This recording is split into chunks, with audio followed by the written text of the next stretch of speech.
هلا ومرحبا فيكم. اليوم عندي شش طاووق قطعتهم على نصين أو ثلاثة، أو إذا عندكم صدور الدياي.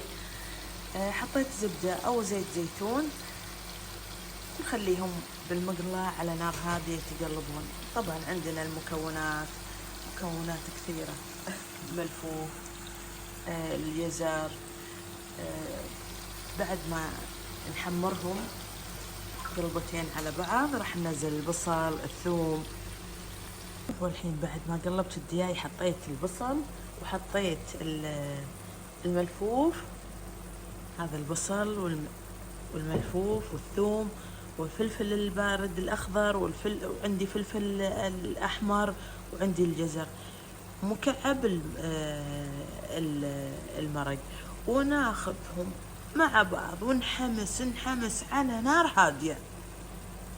حطيت كوب ماي عليهم، والحين الصويا صوص ربع شوية، ونخليها تطبخ على نار هادية.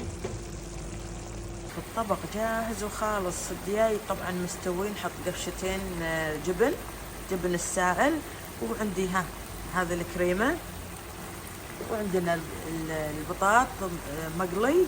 آخر شيء ننزل عليهم وبس. ترى هذه الطبخة ما يبيلها شيء، هذا كل الحين بيتناشف، واخر شيء جبنة الموزاريلا على الوجه وخلصنا.